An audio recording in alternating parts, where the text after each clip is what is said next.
This video is brought to you by MoviePalette.com and enter ROOM15 for 15% off of your palette.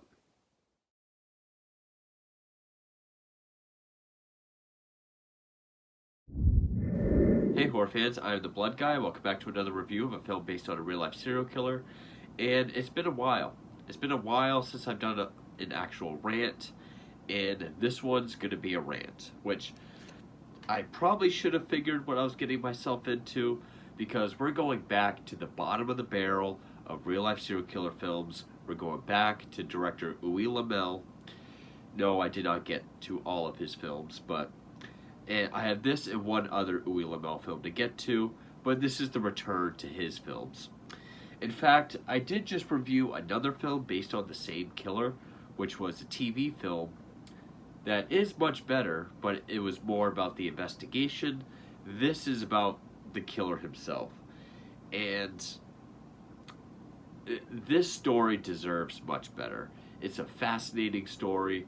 I would say, as far as serial killers go, he's a top 10 favorite, if I could say that. At least the case. I find the case very fascinating. One of the most notorious of the 1970s. It's David Berkowitz, the Son of Sam, which in Uwe Lamel fashion, that's the name of the film, Son of Sam, which came out in 2008.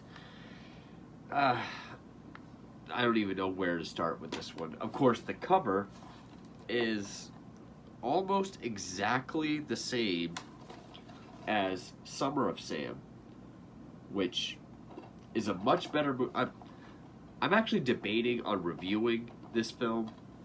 The reason why I haven't is because it's a fictional story about this group of friends with, the Son of Sam murders as the backdrop. But the Berkowitz stuff, from what I remember, is handled pretty well and fairly accurately, and the guy that plays him does a really good job. I would say everything I've seen on or around Berkowitz, the guy playing Berkowitz is pretty good in all of them, with the best being the guy in Mindhunter. I'll even say Robert Trevor in this, which this is the one that I reviewed recently. He did a good job. Unfortunately, he's only in the tail end of the movie. The guy in this, Yogi Joshi, if I pronounce that correctly, he's awful. He is terrible as Berkowitz. He doesn't even really look like him, but I'll get into that. So yeah, written, produced, and directed by Uwe Lamel. Lamel actually has a cameo role in this as an exorcising priest. And the only good thing I can say about it is it's 81 minutes. But even then, this movie kind of drags. So you have Yogi Joshi as Berkowitz, Alyssa Brie, Cassandra Church, Bertrand Pear, Donna Chait, Kent Cody, Kelsey Church, Heidi McRoberts, a bunch of nobodies. I think some of them I might have recognized from some of Lamel's other killer films. I can kind of see why now some of Lamel's films are kind of hard to find. I actually had to buy this off eBay, thankfully for cheap. But, along with his Picton film, his Cullen film, they're kind of hard to find. Is this the worst of the bunch? Oh, Jesus. I don't know if it's as bad as his Night Stalker film, or even as wildly inaccurate as his Night Stalker film, but it's down there, along with his BTK film. The only one that's moderately accurate, or moderately feels like it's actually based on that killer, would be his Green River film, and even that is god-awful. But this, it kind of jumps back and forth between his interrogation and his actual story. And I think it has similar music from his previous films. Yeah, music done by the Green River Band. Edited by X-Gin, Bianco Pacelli on camera. I think this is similar crew to his other films. But God, one thing that made this movie so hard to watch was even at 81 minutes. I honestly don't think he had enough material to make a Berkowitz film. Which I have to laugh at this guy from Independent Film Quarterly. Silence of the Lambs meets Summer of Sam. In this horrific portrayal of the notorious serial killer that terrorized America in the late 70s. It's only Summer of Sam because it's the same killer. Silence of the Lambs, not even close. Not at all. But, jeez. So, yeah. What I was going to say. Enough material to make a Berkowitz film. Why? Because I bet if you timed it, if you actually timed all these scenes, I'm willing to bet at least around a quarter of the film is all padding. Whether it's Berkowitz, dare I call him that, walking down the street, standing either on a rooftop or standing on the sidewalk or something like that, and or standing on or near the Brooklyn Bridge, and the camera just slowly, slow motion rotating around him for long minutes at a time. There's a ton of those. Or every time he approaches a victim, you have the long build up where you see him gradually like with the voices like, kill David, kill David, kill David, kill David. The build up of that with the star effect lens, I think it's called, where it looks like, beams of light coming out of him. Which, if it were a better film, you could say it's building tension. That's not present here. That takes forever. Every kill scene, every victim he approaches has that long build up with the constant kill David, kill David, kill David. And before he finally shoots. That goes on for long minutes. And this movie really dwells on the satanic cult aspect of Berkowitz. Very downplays everything about Harvey the dog and all of that. One scene involving the letters to the police and the press, which through voiceover, the one scene, the one letter we do get is done almost verbatim, told to us through voiceover. So I'll give it credit there.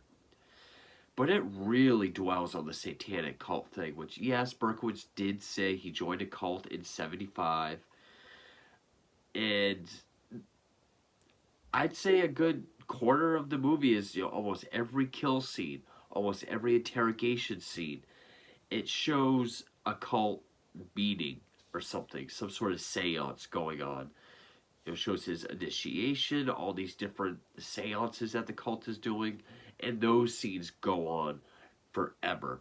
There's even one that's like a dream sequence where it's like 5 minutes of him like writhing in bed and going back and forth between that and some seance that he's doing. It barely shows anything Berkowitz.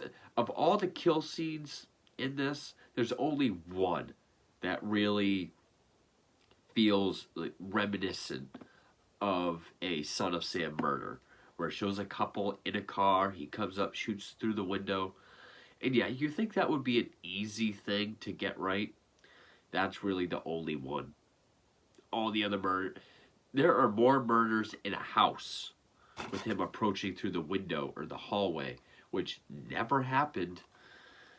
There's more like that than him actually approaching a woman, women, or a couple in a car and him shooting through the windows. There's only one sequence where he does that. And even then, the story around it is inaccurate.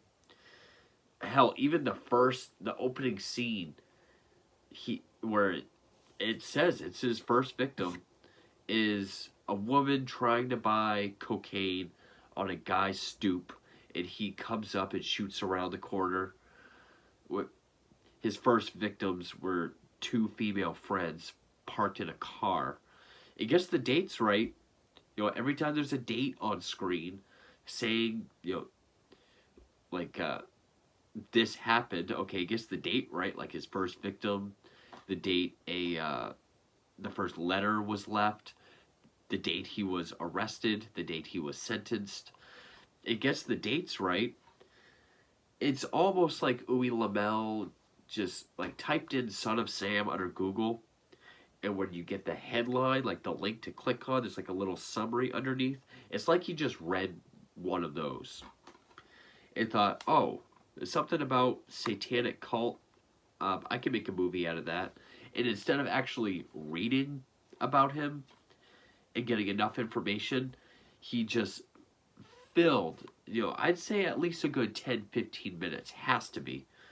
Because his exorcism scene, which I'll get into, which is juxtaposed with another cult seance, I timed it. It was like 4 minutes. And that was like one of 8 or 9 scenes like that. So maybe over a quarter, maybe a third of the movie is all just padding scenes like that. And, I like to think I'm somewhat well versed in the case of David Berkowitz. I mean, just on Berkowitz alone, which I was hoping Lawrence Klauster's Son of Sam book was going to be in by now, but just the books on Berkowitz alone, I have these.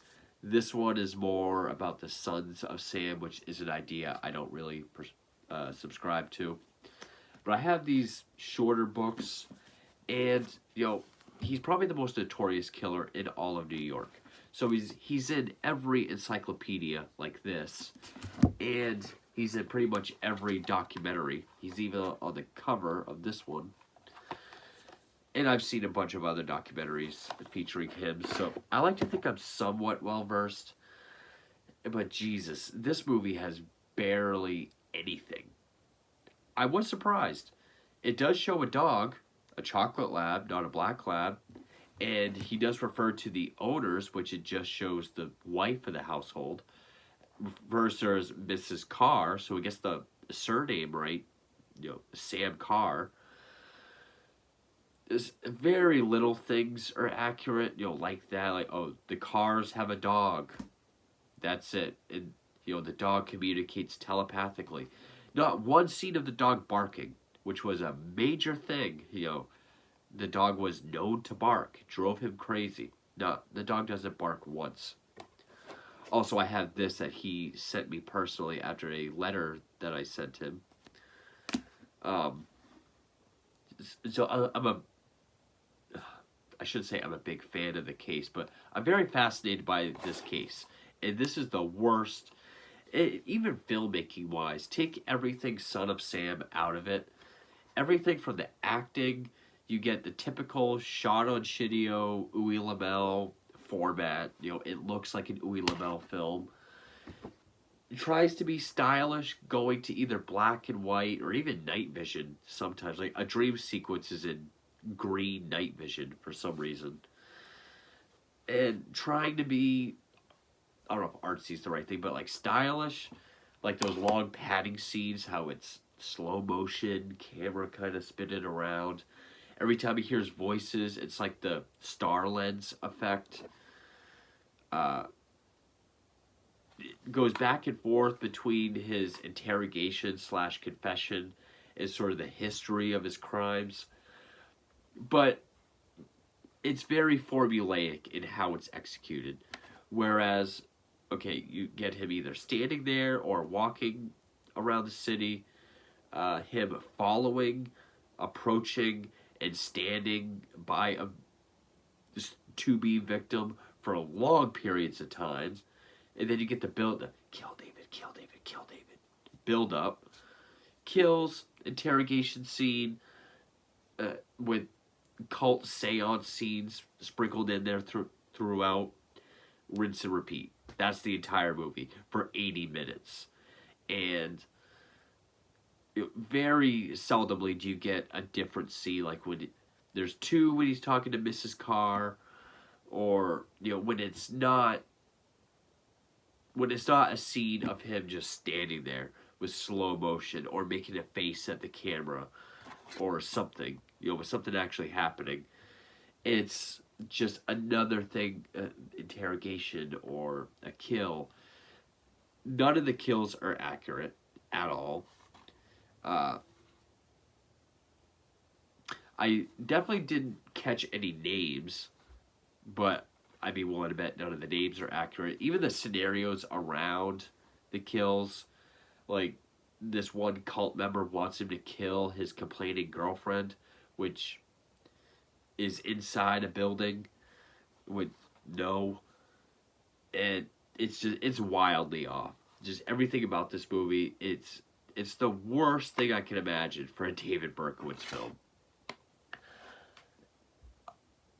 I will say the final 10 minutes of this that has Berkowitz in it is better than all 80 minutes of this. However long the Berkowitz character was in that one episode of Mindhunter is better than this whole film. I really do think I should just review this and, dive into just the Berkowitz segments. I really do like this film in general, but really just review like the Berkowitz stuff, because even that, which is less than a quarter of this film, is already way better than this. So yeah, the guy that plays Berkowitz, I feel like he goes in and out of like a New York accent. Sometimes he has it, very seldomly he has it. He doesn't look anything like Berkowitz. He doesn't even really look Italian. Um,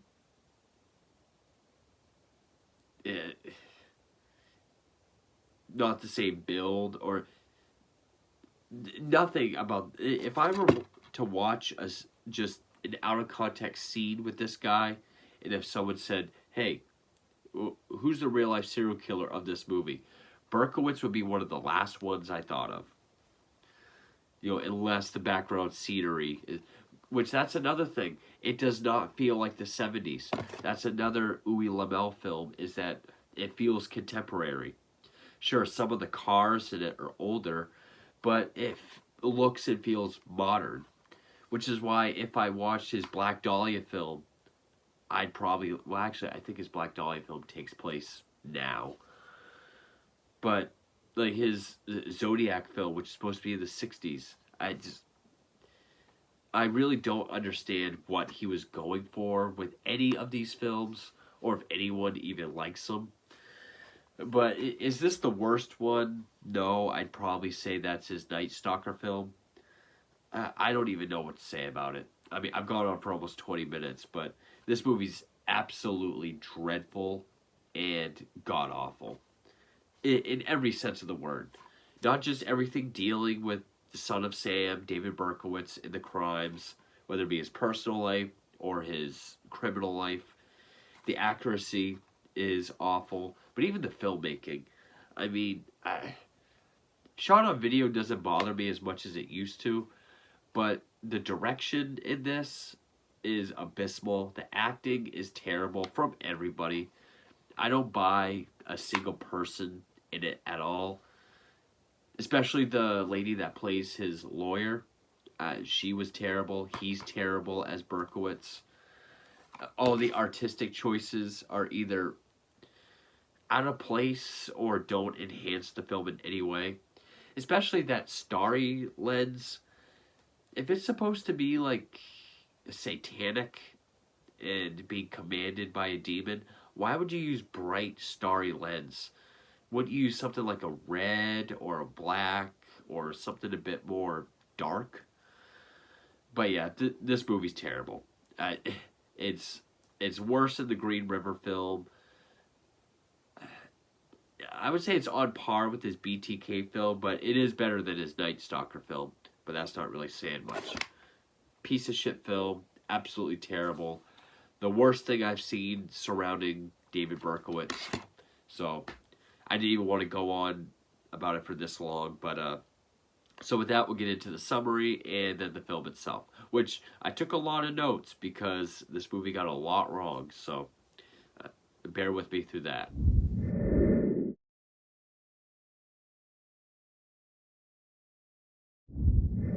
So as always, I like to give a brief summary on the killer that the film is based on.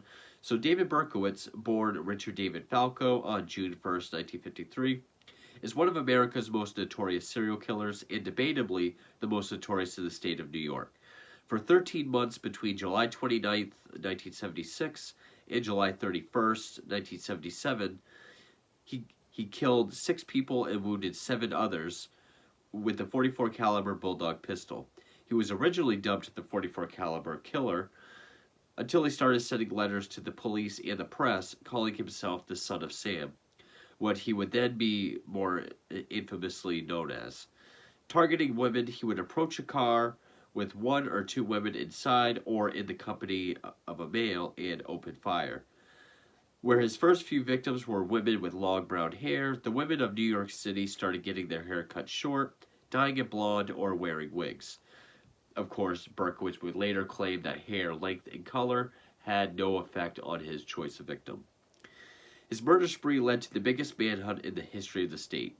After his arrest on August 10, 1977, after following a lead on a parking ticket, he claimed to have killed under the command of his neighbor Sam Carr's black lab Harvey, who barked nonstop and, according to him, was possessed, and that Sam was the Sam in Son of Sam, a 1,000-year-old demon that demanded the blood of pretty young girls. He would later recant this claim, stating it was an attempt to plead insanity. In the years since his conviction in 1978, people had believed that Berkowitz did not act alone. He himself even stated that he joined a cult in 1975 and that there were other, quote, sons still out there, including Carr's own sons, John and Michael, both of whom would be dead by 1979, one by suicide and one by a car accident. The notion of multiple shooters has never been proven, and in 1987, Berkowitz turned to Christ and has since gone on to call himself the Son of Hope. And so now we'll get into the film itself, and yeah, I ended up taking a lot of notes because I wanted to show just how inaccurate this film is. Next to the TV films by Uwe Lamel, I ended up taking the most notes on because it's just, I find it hard to believe that he did any research at all. But,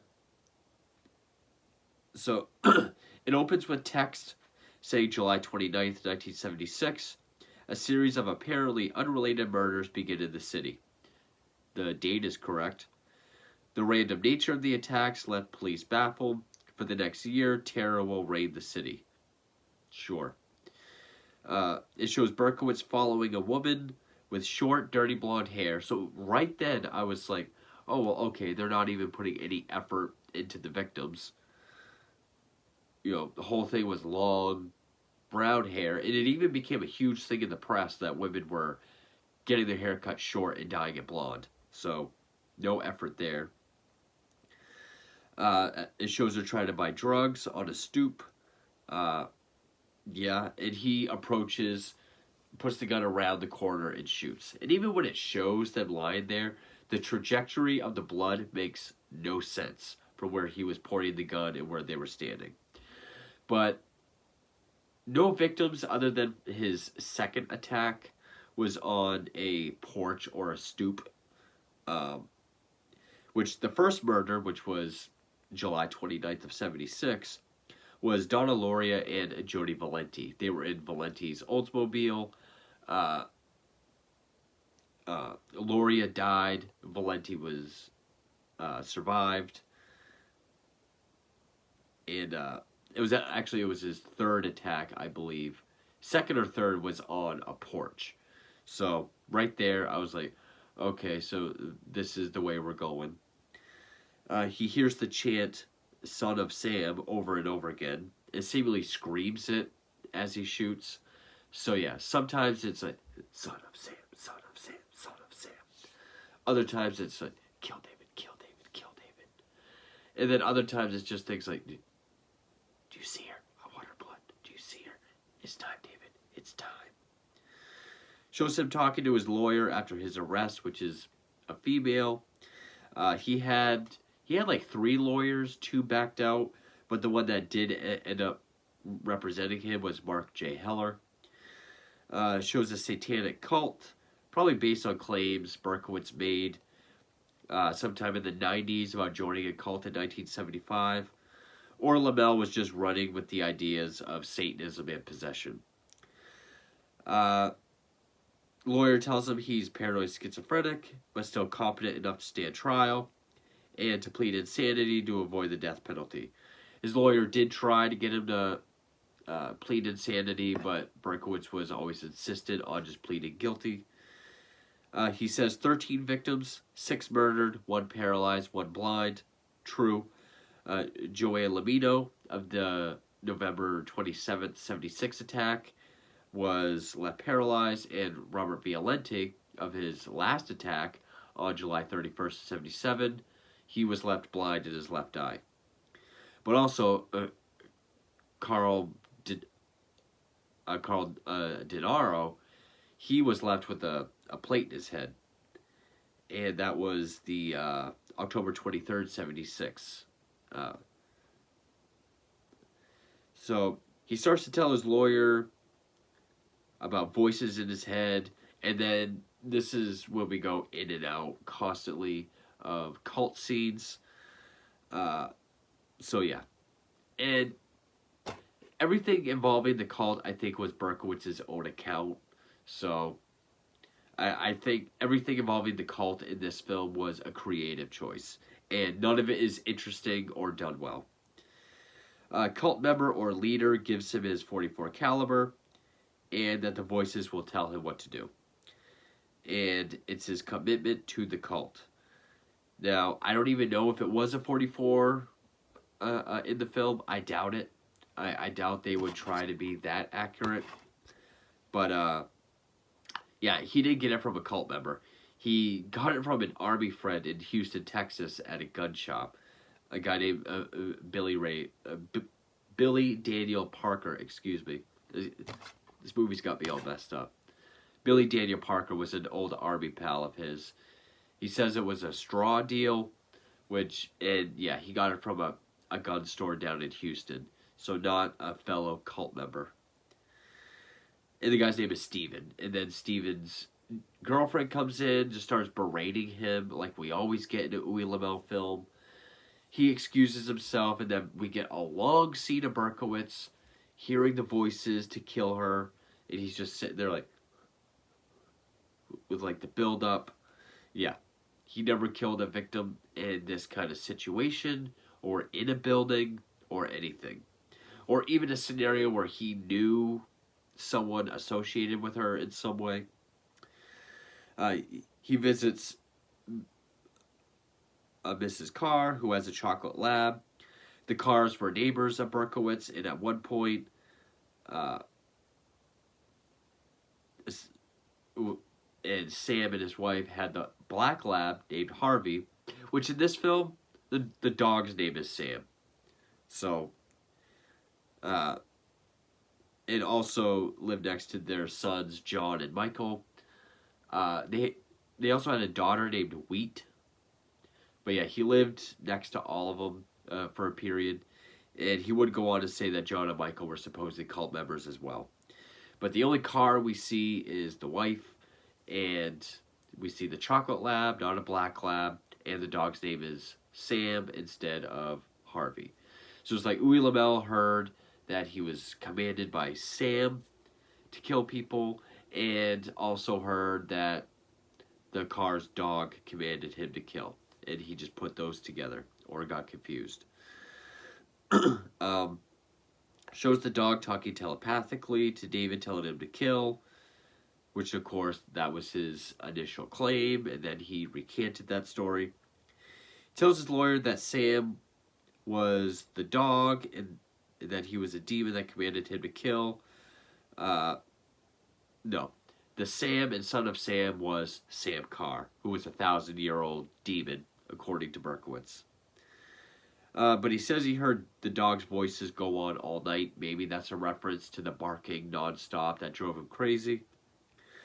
He asked his lawyer for a priest. Kind of true. He did ask for a priest and exorcist. It was a guy named Malachi Martin. This was sometime in the late 70s, which when we finally do see the exorcism, I doubt Uwe Lamel knew that that was something that actually happened. Now, I don't know if Berkowitz was actually exorcised, but he did talk to this Martin guy about his past cult involvement.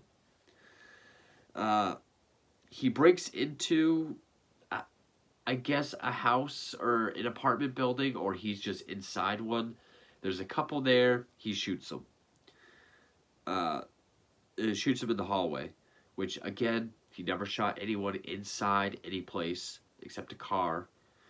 The first couple he shot was his second attack, the October 23rd, 76 attack, with Rosemary Keenan and Carl DiNaro.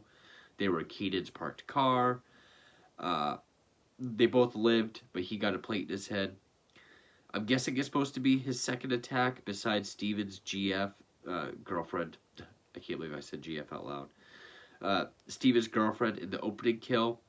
Even if it was based on his third attack, it was still two women, November 27th, 76. Donna DeMasi and Joanne Lamino. They were shot on Lamino's porch. He approached them to ask for directions. Excuse me, do you know where the... That's as far as he got. And then he shot them, and they both lived. But Lamino was paralyzed.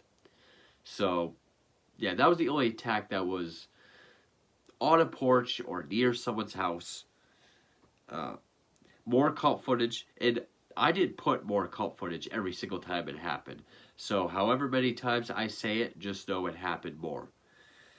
He follows a woman as she walks into the subway station. On the subway, then she gets into a guy's car. It's like a date, like they don't really know each other. She tells him he's 17. They argue about it for quite a while, and then they kiss, and then that's when Berkowitz approaches and shoots. But even as they're kissing, he watches for a bit, which I don't think happened, even though some profilers have said, it's like he's attacking sexuality, or the rejection of women in sexuality, because he always approaches the passenger side where the woman sits. People in parked cars are often making out or whatever, but I don't think he stood there and watched. But yeah, we get the starry effects, and this goes on forever. When he's following her, when she's in the car with the guy arguing about her age, and him slowly approaching, and again, padding. This movie's like half padding. Possibly based on the fourth attack. His fifth attack was alone, a woman, which we will see that he does. But Virginia Voskerichian, who was 19 years old, March 8th, 77. She was the one that was walking home. He approached, and then she put her textbooks in front of her, and he shot right through him and killed her. But since there was no note, I'm guessing...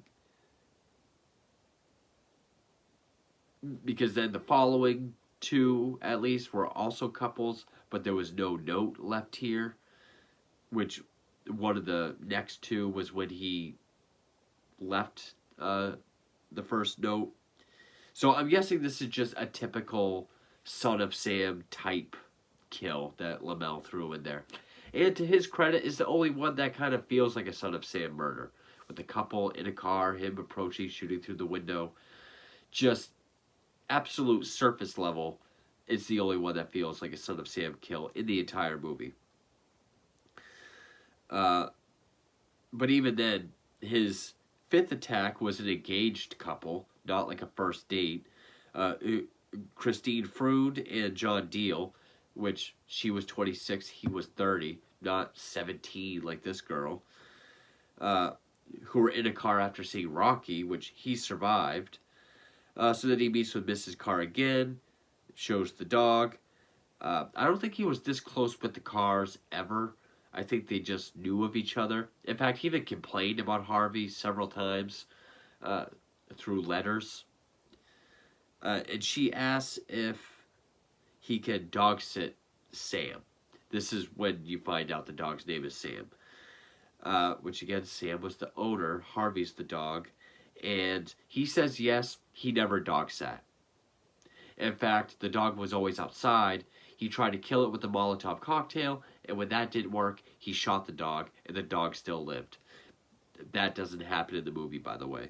But yeah, he takes Sam home with him. A priest named Father Duncan comes into the interrogation room to exorcise him. Father Duncan is played by Uwe Lamel, so you actually get to see the guy in this. This is something David asked for, but I think it was after his conviction. And the guy's name was Malachi Martin, as I said, not Father Duncan. But again, I doubt Uwe Lamel didn't know anything about it. It was more of another creative idea. Then we get more cult scenes. This one's with the dream sequence and having shots of all his victims. There's even like an awkward close-up angle of the dog's face in green night vision with the dog just like not even dog acting, just being natural. It looks like a night vision home video almost. It's very laughable. And that goes on for I think over 5 minutes. I could be wrong, but it felt like it went on forever. So yeah, when it shows him in bed, it shows a woman lying in bed with him, but then when he wakes up, she's not there. So I don't know. After the long dream sequence, it shows him following another lone woman. She gets in her car, it won't start, he walks up and he shoots her dead. So yeah, this lone woman doesn't meet up with anybody, but he shoots her in the car. Now, I think the only time this happened, like a woman by herself, was Virginia Voskerichian, the 19-year-old with the textbooks.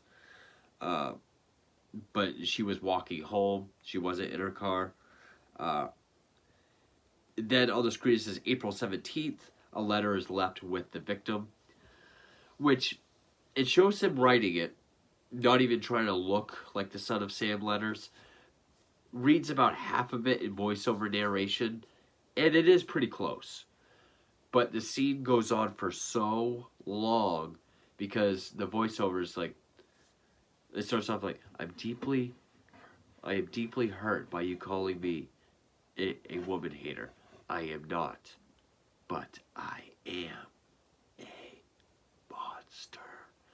And the more he reads, the slower he gets. Like Beelzebub, the chubby behemoth. I live for the hunt. Like, it just goes on forever. Cutting back to the scene of the girl that was shot in the car by herself, still alive, getting out, but crawling and eventually dying. So I'm guessing it's trying to say the letter was left with that victim, even though the letter was left with the following victim, which was actually a couple. And then at the end of the sequence, it shows the second page of the letter, which has the like, I say goodnight, and let me haunt you with these words. I'll be back. I'll be back. To be interpreted as bang, bang, bang, bang, bang, ugh. Yours in murder, Mr. Monster. It has that page with like white text on a black screen. But still, the letter was left. Oh, and that was the letter that was addressed to Captain Joseph Borelli, not the journalist Jimmy Breslin. I think that was the second letter. But yeah, he left the letter on his sixth attack, which was another couple, Alexander Esau and Valentina Suriani. And again, I'm guessing because it showed the woman in the car with the voiceover, I'm guessing that's when he left the letter. And this is the only letter we get in the film, even mentioning. Yeah, a huge part of Son of Sam was that he left or sent letters to the press and police, and this is the only one we get. Cool, we get a glimpse of, an actual letter, But so even so, if he did leave it with the lone girl in the car, inaccurate. He left it with the couple on April 17th. It got the date right. Walks up to someone's house. There's 3 hippies inside. The voice is telling him to wait for it, wait for it. Okay, now's your chance. When 2 of them leaves, he shoots one through the window while she's in her house. Again, no. Nothing like that ever happened. And then he walks up to the other 2, who are now out on the sidewalk under a street light. He approaches. They both see him, both get a good look at him. Pulls out his pistol, a long, almost a standoff, because it's more padding with slow motion, him grimacing while hearing the voices. The guy jumps in front of her, gets shot, she's unharmed, which,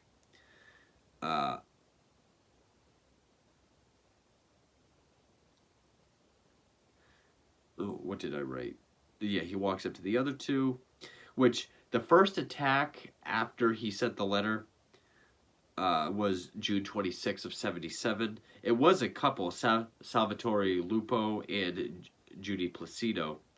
They both survived, but neither saw him, which here the female character got a great look at him. But there were witnesses at that attack, and one witness even gave a partial plate. Which at the end of this sequence, we hear sirens in the background, as if to hint that now they're kind of getting closer.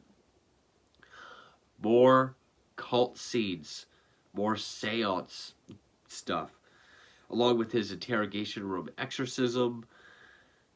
And I timed this one. It was 4 minutes, back and forth between the seance. And again, being Uwe Lamel, you get a lot of like close-ups, or a lot of like overhead shots up close, or like sort of up close but looking up, and you just kind of see him go pretty much into a howl over the course of 4 minutes, going from like to eventually just howling. Yeah, that goes on for 4 minutes. It shows him following a blonde woman in broad daylight, and then the end text, which, yes, his final victim was a blonde, Stacy Moskowitz, July 31st of 77, who was with a male companion, Robert Violente. She was killed. He was blinded in his left eye. And this was big because she was the only blonde victim. That's why people were really surprised when she was attacked. But it wasn't broad daylight like the movie shows. And then the end text, on August 10th, 1977, the son of Sam is arrested near his car without incident. He confesses to killing 6 and wounding several others. Now, there are conflicting things about his arrest. A lot of sources will say he was in his car and then they approached. Others say he was approached while he was entering his car. But either way. And the several that he wounded was 7. So, on June 12th of 78, David was sentenced to 6 life terms. True. Now eligible for parole, he has asked his hearings to be canceled. That was true. For a while, he did say, I belong here. I'm not going to go to parole hearings. But in recent years, he's been trying to get parole. He has become a man of God and likes to be thought of as the son of hope, which that is true. That's the end of the movie. So wow, that's all I have to say about it. Again, not as bad or as inaccurate as the Night Stalker film that he did, but this is still barely a David Berkowitz film. I mean, it took so many of the interesting aspects of Berkowitz's life and case and focused so much on other things.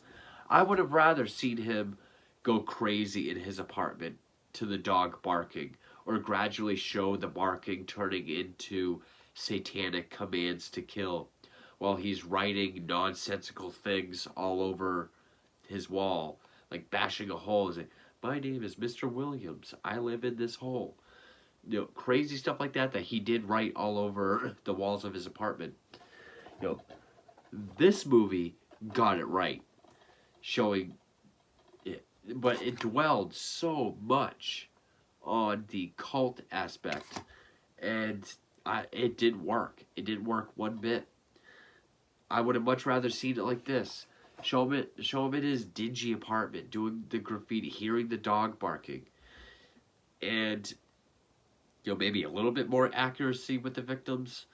But other than the story just being totally beyond missing the point or any kind of accuracy, other than the dates and the one letter that they do show, other than that, it's just a poorly, abysmally made film. It's shot like crap. It's acted terribly. It's not put together in a very cohesive manner at all. It just feels like chunks of scenes thrown together. It's not even really that linear, other than the fact you can tell that, okay, there's interrogations and we're getting flashbacks. Other than that, there's not like a through line of like continuity. It's just like, it's almost like vignettes of scenes. And a good chunk of it is just padding. Him standing there, him walking, slow motion camera rotating, long seance scenes, long dream sequence, long build up scenes before he kills his victims. Just a really terrible, terrible movie. It's been a while since I've done a rant, but I knew going into a Uwe Lamel film it was going to be terrible. And I still have his baseline killer film to get to. So yeah, this is much better, even though it focuses more on Eddie's ego and his life. Even the 10-15 minutes with Berkowitz is way better than 80 minutes of that film. So I do have a few more films and documentaries to get to. Not sure what order I'll do them in. I'm definitely not going to do the baseline killer film next. I don't want to do two Uwe Lamel films in a row. But I have some more to get to. I have some other documentaries I can do. So stay tuned for those, and thank you for watching.